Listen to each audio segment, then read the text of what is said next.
नमस्कार सोनम किचन को स्वागत। आज मु जह्नी आलू पोस्त लेके आसी जहाँ को मु बहुत ही सिंपल बनई बहुत ही टेस्टी रहिबो खाइबा पई। मु एठी आधा किलो जह्नी नेइछि बा ग्राम रे कहले 500 ग्राम जह्नी नेइछि। आपण चाहिले जह्नीर मात्रा कम बेसी करि परिबे। आ यार ऊपर भाग तल भाग मुंडी को काटी दउछि आ आकु एम्ति चांछि दउछि। मु एठी जह्नीर पूरा चोपा छडे दउछि। आपण चाहिले टिके टिके चोपा मध्ये रखि परिबे। आ आकु मझिर एम्ति दी गड करि दउछि आ साइड एम्ति खंड खंड करि दउछि। आपण चाहिले जह्नी को टिके छोटो साइज करके मध्ये काटी परिबे। मु किंतु एम्ति टिके दी गड करके टिके लंबालिया टाइप रे रखिछि। तो सबुतक जह्नी को एम्ति काटिके रखि देइछि। जह्नी को पानी रे पकेइके रखिबे नाही, संगे संगे जह्नी को धोई देबे, नहेले जह्नी रे बेसी पानी अंश बाहरिबो। तापर एठी मु 3टी आलूर चोपा छडेके एम्ति काटिके रखि देइछि छोटो छोटो साइज रो। एपटे मु आधा घंटा हबो पोस्त को बतुरेइके रखि देइछि। मु 3 चामच पोस्त बतुरेइके रखिछि।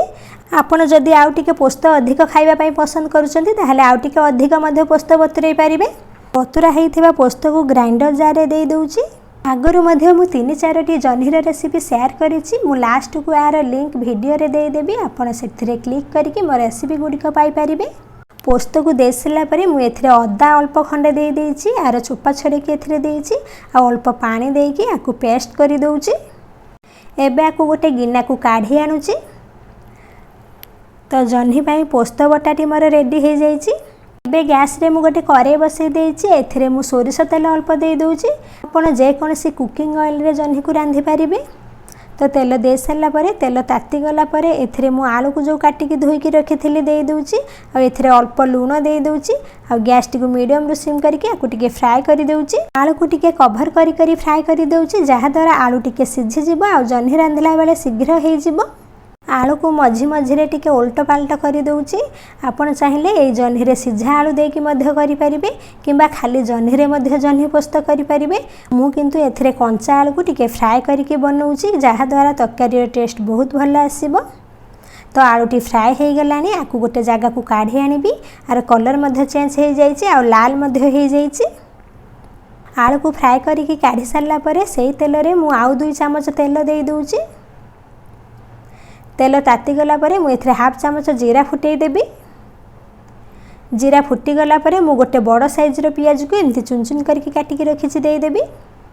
पियाज टी मौली बाजाई टिके फ्राई करबी। गैस टी को मीडियम रु सिम करके पियाज टी मौली गला परे एथिरे जह्नी को देई देबी। जह्नी को एथिरे दे सला परे मु हाई फ्लेम रे आकु भाजी दउछि, कारण जह्नी रे पानी बाहरी थाए। सेति पई मु आकु हाई फ्लेम रे टिके लाल हबा पर्यंत भाजी दउछि, जहा द्वारा जह्नी रे टिके कंचा अंश गुडिक पळै जिवो। आशा करछि मोर ए जह्नी रेसिपी टी आपन मानक पसंद आसीबो। आ जदि पसंद आसे ताहेले मो चैनल टी को सब्सक्राइब करि देबे, जहा द्वारा मते नुवा नुवा वीडियो बनेबा पई सपोर्ट मिलिबो।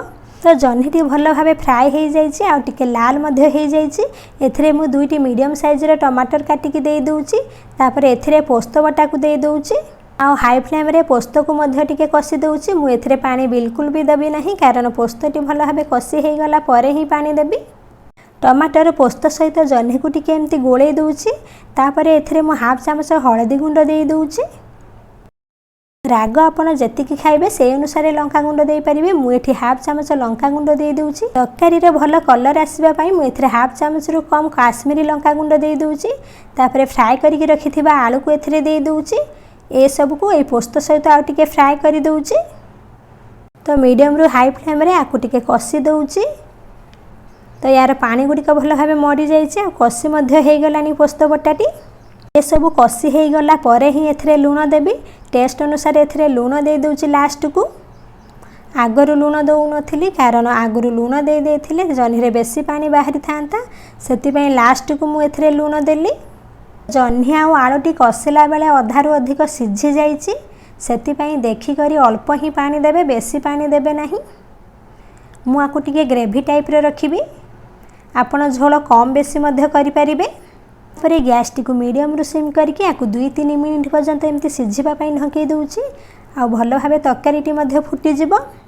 मु जह्नीर ग्रेवी को एतिकी ही रखिबी, कारण रुटी सहित खाइबा पई जह्नीर ग्रेवी टी एतिकी ही ठीक हेबो।